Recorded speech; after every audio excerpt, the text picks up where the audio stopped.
ஓ இன்னொரு இட்லி வச்சுமா. வேணாம்மா போதும். ஆ கவிக்கு இருக்குதா? ஆ 3 இட்லி இருக்குது. 6 வடை இருக்குது. சாம்பார் சட்னி இல்லையம்மா? அரை இல்லைன்னா போது விடுமா சொன்ன மாதிரி. குழம்பு எல்லாம் காலி போடுங்க. சரி விடு. ஏதாவது சக்கரையா மிளகா எதனாச்சும் சாப்பிட்டுப்பா. சீக்கிரம் சாப்பிட்ரு. சாமான் தொலைக்குங்கிறா. இட்லி எடுத்து நிறைய போட்டுருவான். கையோடு அதை கழுவிடுவா. அது என்ன குழம்பு வைக்க பாரு. அது என்ன குழம்பு வைக்க சொல்லு. என்ன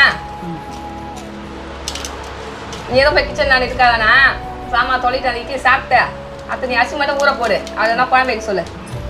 என்ன சரி. மோ எங்க போறா? கவி அமைச்சிக்கிறமா? உட்காருமா. சாப்பிடாமா? உட்காருமா. சாமான் கழிக்கிறாமா? கை கவமா. காவி வரலா கை. இந்த பாரு சாப்பிட்டு அப்படி உட்காரு.